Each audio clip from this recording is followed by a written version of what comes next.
안녕하세요. 오늘의 데일리 뉴스레터에 오신 것을 환영합니다. 1. 거지들아. 2. 늦은 회. 3. 한국은 광대한 시장에 침투합니다. 한번 진실을 알아봅시다. 해외 기업들의 탈중국이 심화되면서 구직난에다 노동자들의 임금마저 줄어드는 현상마저 나오고 있다고 중국 경제관찰보가 지난 8일 보도했습니다. 제조 공장들은 코로나19 때만 해도 일손 부족에 시달렸지만 코로나 방역 조치에 대한 일방적인 강제성과 사방이 제재가 시작된 이후 외국 기업들이 탈중국에 나서면서 생긴 현상이 두드러지게 나타나고 있다고 보도했습니다. 특히 중국에 대한 감정이 악화된 한국 기업들의 베트남 이전으로 생긴 공백이 눈에 띄게 나타나고 있다고 매체는 보도했습니다. 대표적으로 전자 및 반도체 공장들이 많이 진출해 있는 장수 강소성 수저 소주 일대는 직업 소개소마다 구직을 바라는 사람들이 줄을 지어 서 있지만 일자리 얻기가 매우 어려워지면서 임금을 내리면서까지 경쟁이 붙고 그로 인해 소요까지 일어나고 있다고 해당 매체는 전했습니다. 수저 첨단공업구에 있는 한 직업소개소 관계자는 경제관찰보에 지난달 중순 5명의 근로자를 대형 전자공장에 면접을 보냈지만 3명은 탈락했다고 했고 또 다른 대형 직업소개소는 수백 명 구직자를 데리고 전자공장 면접에 갔지만 결국 처금, 임금이라도 좋다고 한 50명만 뽑혔다고 해당 매체는 전했습니다. 수저 근교 푼산곤산의 한 전자공장은 그동안 평균 임금이 시간당 24위안 약 4,500원이었지만 올 들어 22안 3,700원 이하로 내려갔는데 더 줄어들 가능성이 크다고 전했습니다. 이는 15년 전의 임금은 약 10배나 적은 시간당 한화로 약 400원 정도였으니 그동안 임금이 얼마나 상승했는지 알만합니다. 투자처로서의 매력을 상실할 만합니다. 볼보, 폴크스바겐 등 대형 자동차 제조업체에 부품을 공급하는 한 업체 직원은 경제관찰보에 지난 몇 년 동안은 한 달에 하루 일 정도 쉬었을 뿐이지만 지난해 하반기부터 공장이 토요일 일요일 휴무에 들어갔고 가끔 생산 단축 시간이 나오면서 임금이 평상시보다 절반 수준으로 줄었다고 전했습니다. 수저 첨단공업구 컴퓨터 생산업체 한 근로자는 2022년 중반부터 외국에서의 주문이 줄어들자 생산을 줄이기 시작하면서 모든 야근이 사라졌다고 해당 매체는 보도했습니다. 이 기업 공장 책임자는 2022년 상반기 쿤산의 거의 모든 공장이 상하이 록다운 전면 봉쇄의 영향을 받아 한 달 이상 공장 문을 닫았다며 생산이 회복된 뒤 수요가 대폭 늘어날 것에 대비해 원자재를 서둘러 확보하고 생산을 늘렸지만 주문은 늘어나지 않았고 재고가 늘어난 상태에서 생산을 줄이며 휴무가 늘어날 수밖에 없는 상태다. 다른 방법이 없다고 밝혔습니다. 구직난에는 생산 감소도 있지만 외국 기업들의 탈중국이 영향을 미치고 있다고 경제관찰보는 보도했습니다. 경제난과 구직난이 심각해지자 중국은 외국 기업들을 중국을 막는 동시에 중국의 투자를 유치하기 위해 특히 한국 기업들을 재유치하기 위해 고심하고 있습니다. 중국 장수 강소성 장자강장 강씨는 한국 기업 대환영이라는 기치를 내걸고 한국 기업 모시기에 나섰습니다. 현재 장자강에는 한국 기업 150여 개의 기업들이 떠나고 이제 157곳만이 남아 있습니다. 장자강 씨는 중국의 악화된 기업 환경과 대중 감정에 이탈이 속출하고 있는 한국 기업을 끌어당기기 위해 최근 외상투자협회를 설립하는 한국 기업을 붙잡기에 애쓰고 있습니다. 장자강 씨에는 팬데믹 전 1,000개가 넘는 기업과 600개에 달하는 첨단 기업이 소재했지만 한국 기업 중 150여 개가 빠져나가면서 군데 공장이 비어져 있는 상황이고 그에 따른 공백이 심각하다는 것이 현지 한인들의 말입니다. 이런 문제는 중국 윤영석 정부에서도 매우 심각하게 받아들이고 있습니다. 한국 기업들의 탈중국이 심화되자 이제껏 중국 내에서만 한국 기업들을 겨냥해 투자 유치 세미나를 개최했지만 이제는 한국을 직접 방문해 투자 유치 설명회를 가질 정도로 다급한 모습을 보이고 있습니다. 저렴한 인건비 토지와 풍부한 노동력 등을 윤영석 정부는 내세웠습니다. 그러나 예전에는 대폭적인 법인세 삭감과 인건비 지원 등이 있었지만 근래에는 이런 조항에 대해선 언급이 없어졌습니다. 천정도 윤영석 성장은 한국의 기업 대표들과 만나 공장 설립이나 금융 업무를 신속하게 처리해 주겠다는 정도에 그치고 있습니다. 중국의 기업 환경이 달라졌다는 것을 뜻합니다. 황해에 면한 중국 해안 도시들도 한국 자본 유치에 적극 나서는 모습입니다. 천진시의 무역 관계자들은 앞으로 수년 동안 한국으로부터의 투자 유치가 정부의 주된 추진 사항이라고 했습니다. 천진시는 서울에 비공식 대표를 상주시키고 있는데 한국어로 된 홍보 비디오 제작에 1위까지 한국 내 투자가들 관심을 끌기 위해 전력을 기울이면서 삼성전기를 예를 듭니다. 삼성전기의 중국 천진법인의 매출은 2020년 2조 2,590억 원에서 작년 3조 417억 원으로 성장했기 때문입니다. 삼성전기가 현지 대규모 설비 투자 등을 진행하며 시장 확대 전략을 추진한 결과지만 천진시는 이 같은 삼성의 성장을 근거로 한국 기업을 끌어들이기에 총력을 펼치고 있습니다. 산등산 동성 엔타이언테시 정부는 지난해 2월 서울을 방문한데요. 지난 9월과 11월 고위 관계자들이 한국을 찾아 한중 산업단지 투자 설명회 등을 개최했습니다. 장수핑평 중국 산등성 엔타이시 당서기를 포함한 고위급 관계자들이 대거 내한의 투자 유치와 경협 방안 등을 소개했습니다. 장서기는 무호적 관계를 강조하며 엔타이시와 한국은 이미 역사적으로 교류가 잦았었다며 엔타이시가 한층 간확대된 교역의 장이 되길 바란다고 했습니다. 그러나 중국 당국이 아무리 한국 기업들을 잡으려 좋은 면을 강조하고 있지만 중국으로 가통지를 트는 한국 기업들은 소수에 불과합니다. 중국에서의 기업 환경이 어떻게 변하는지 알고 있다는 식으로 대개의 반응은 싸늘합니다. 한국 기업들과 한국 상품 등을 홀대할 때는 언제고 한국 기업들이 이탈한 후 상황이 변하니 이제 와서 한국 기업 투자의 중요성을 새삼 깨달은 것입니다. 그러나 이미 때는 늦었습니다. 한국인의 마음은 거에 중국에서 돌아서 있습니다. 스마트폰 글로벌 기업들의 탈중국도 본격화되고 있는 추세입니다. 미중 갈등의 파열음이 커지면서 애플의 탈중국 선언에 이어 지난 2016년 노키아와 브랜드 사용 계약을 맺은 HMD 글로벌 역시 그동안 폭스콘의 중국 공장을 활용해 스마트폰을 만들어왔지만 이젠 공장을 유럽으로 몰길 것이라고 로이터 통신이 지난 27일 밝혔습니다. 애플은 중국 리스크를 줄이기 위해 인도와 동남아시아로 외연을 확장 중에 있지만 인도 공장에서 생산하는 부품의 수몰이 아직 50%대에 있으면서 손실이 커지고 있는 것으로 보입니다. 인도로 생산 공장을 완전 전환하는 데는 관련 인프라가 매우 부족하기 때문에 시간이 꽤나 걸릴 전망이지만 그렇다고 해서 현재 중국에 대한 제재가 본격화되고 있는 상황에서 중국으로 되돌아가지도 못하는 딜레마에 빠져 있습니다. 더욱 애플이 곤혹스러워하는 것은 아이폰의 탈중국 영향을 받아 중국 내에서도 아이폰 판매가 급감하고 있기 때문입니다. 삼성전자는 2019년 중국 내 마지막 스마트폰 생산기지였던 후이저우 공장의 가동을 중단하면서 완전히 발을 뺀 바 있습니다. 일본 기업들도 빠르게 중국에서 나오고 있는데 그 중에서도 세계 최대 부품 제조업체 중 하나인 일본 교세라는 20년 만에 처음으로 중국이 아닌 일본 공장에 투자를 결정했습니다.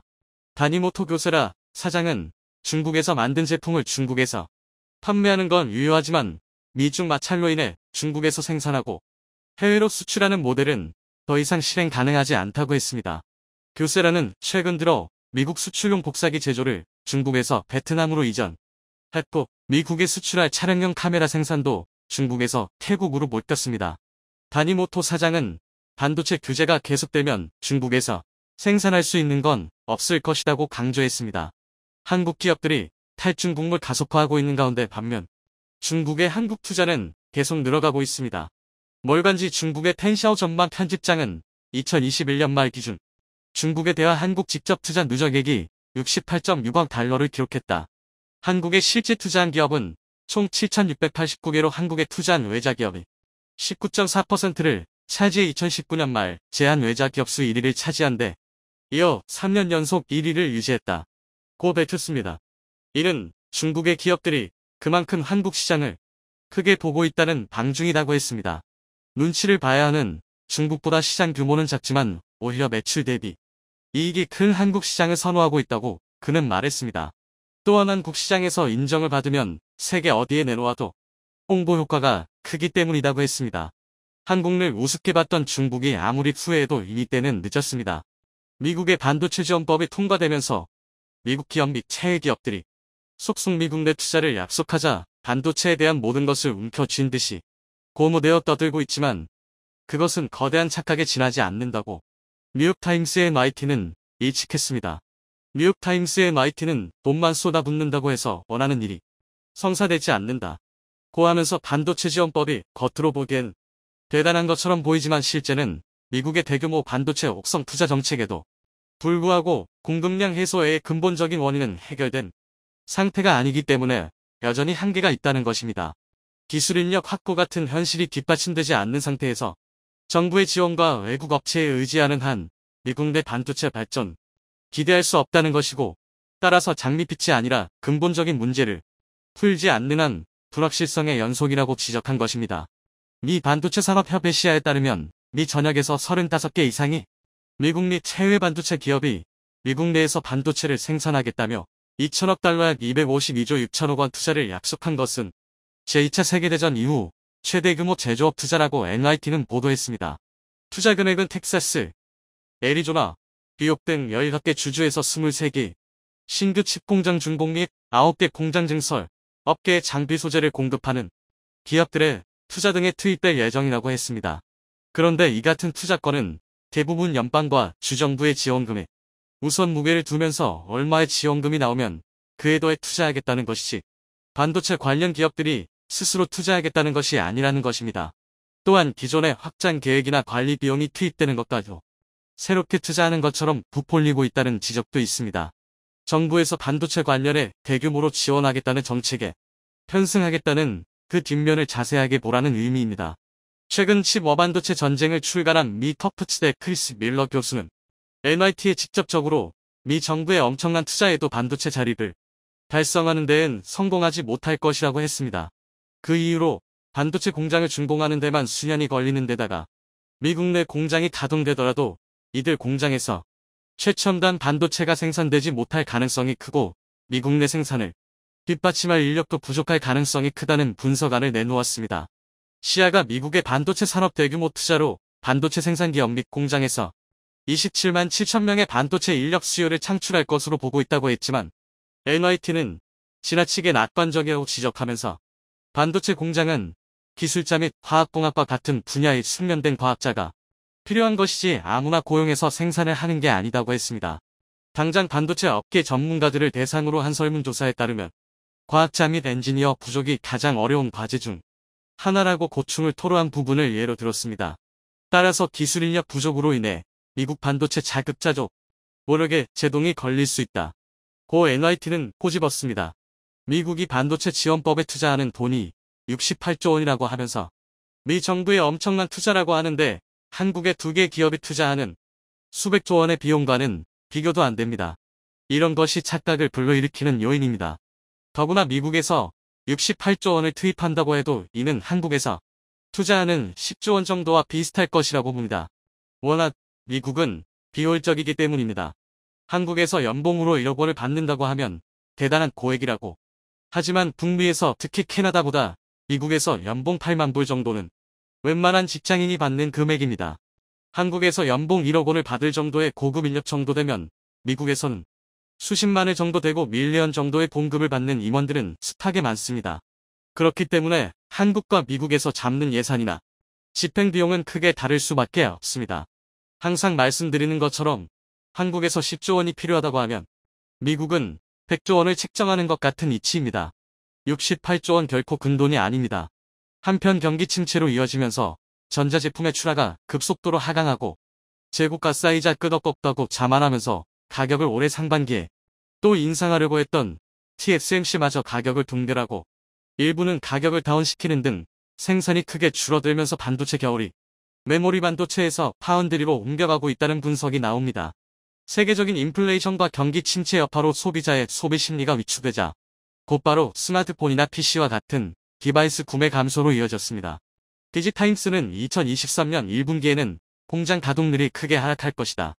현재 재고가 최고치에 달해 1분기 매출이 전분기 대비 15% 감소하고 이후에도 추가 감소할 수 있다고 보도했습니다.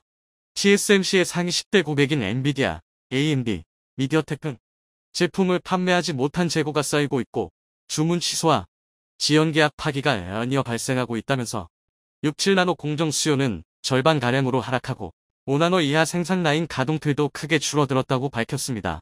따라서 올해 2분기에도 저점 회복은 어려울 것으로 보인다는 것이 시장 전문가들의 예측입니다. TSMC는 수요가 크게 줄며 매출이 줄자 그에 대한 타겟책으로 주요 팹리스들에게 또다시 가격을 인상하고자 했습니다. 지난해 9월 맥루머스, 나인투맥 등 외신은 TSMC가 2021, 2022년에 이어 2023년 파운드리 가격을 또 올리려고 한다는 당시 보도 내용에 따르면 TSMC는 저가격의 애플과 엔비디아에 5~6% 정도 인상된 가격을 적용하고자 시도했지만 애플은 삼성전자의 가격을 들어 즉각 반발하면서 TSMC는 결국 가격을 올리지 못했습니다. 그런 TSMC 대응에 비해 삼성전자는 당분간 파운드리 가격을 조정할 계획이 없다 고 밝혔습니다. 강문수 삼성전자 파운드리 사업부 부사장은 지난달 28일 실적 발표 컨퍼런스 콜에서 삼성 파운드리는 견조한 수요가 지속하고 있다고 하면서 향후 증장기 시장, 글로벌 거래 수요 등을 다각적으로 분석해 대응하겠다라고 했습니다. 그런 반도체 업계의 현황이나 반도체 매출의 급감에도 불구하고 삼성전자는 생산을 줄이거나 구조 조정토 없이 최첨단 반도체 생산 기술인 3나노미터 공정 안정화의 속도를 내고 있는 모습입니다. 이 EUV 극자에선 노광 장비의 수요를 비약적으로 뽑힐 열세 중 하나로 언급되는 핵심 장비 펠리클이 올해부터 삼성전자 최신 공정의 테스트로 적용되면서 TSMC와의 경쟁 구도에서 우위를 차지할 수 있을 것이라는 전망이 나옵니다. 29일 반도체 업계에 따르면 그동안 투과율 90%를 뛰어넘어 경이적인 94%를 도로 연구 개발에 투자해온 SNS텍은 현재 목표치에 거의 근접한 상황으로 올해 상반기부터 삼성전자의 요구 사양을 맞출 수 있다는 것이 거의 확실시되고 있는 것으로 알려지고 있습니다. 회사 내부 사정에 밝은 관계자는 펠리를 양산을 위한 공장 설립이 거의 마무리 단계이며 장비 발주가 시작된 것으로 알고 있다고 했습니다. SNS텍은 삼성전자가 투자한 소부장 협력사 중 가장 많은 자금을 유치한 기업으로 2019년부터 EUV 시대 전환에 맞춰 EUV용 블랭크 마스크와 펠리클 개발을 진행해 왔습니다. 펠리클이란 반도체 회로가 새겨넣은 유리기판 즉 포토마스크에 초미세한 먼지가 붙지 않도록 보호하는 얇은 필름을 지칭합니다. 호흡을 하면서도 미세먼지나 해로운 물질을 흡입하지 않기 위해 마스크를 쓰는 것과 비슷한 원리입니다. EUV 공정에서 펠리클의 유무 차이는 상당히 큽니다. 반도체 업계 관계자는 EUV 노광 공정은 매우 섬세한 과정인데 특히 회로가 그려지는 포토마스크의 오염이 수울 저하의 큰 원인이 된다고 했습니다.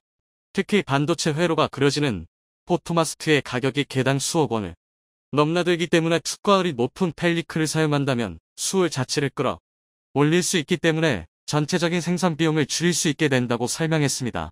즉 EUV 장비는 미세한 파장의 빛이 거울에 반사하는 원리로 회로를 그리기 때문에 빛을 일정한 수준으로 유지하는 것이 중요한데 이 과정에서 가장 중요한 것이 바로 펠리클의 투과율이라는 것입니다. 삼성전자는 이런 광원 손실을 최소화하기 위해서 80%가 아닌 펠리클 투과율의 한계를 깬 90% 이상을 주문해온 것으로 알려져 있습니다. 반도체 업계 한 관계자는 현재 투과율 90% 이상의 펠리클은 아직 어떤 반도체 기업도 도입하지 못하고 있다고 했습니다.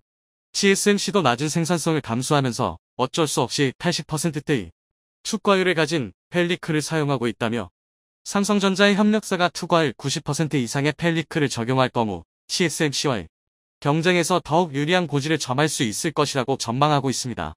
G7 정상회의에 한국이 초청되면서 많은 외신들은 선진 방역 대응이나 수소 에너지와 같은 대외적인 초청 이유 말고 실질적으로 한국이라는 나라를 초청한 이유에 대해서 저마다의 의견을 보여주기 시작했습니다. 그중 가장 많이 나왔던 내용은 한국은 중국을 견제하기 위한 확실한 존재라는 이유 때문이었다고 합니다. 한국은 이제 과거와는 비교할 수 없을 정도로 강력한 국력을 가지게 되었고 동북아시아 시장에서 중국을 견제할 수 있을 만큼의 위치가 되었기에 G7 정상회의에 초청받게 되었다는 분석.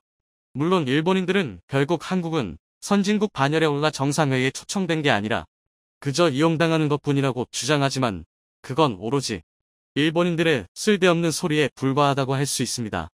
사실 한국과 중국의 경제력이나 군사력에 대한 질문은 과거부터 꾸준히 올라오던 내용 중 하나였기도 합니다.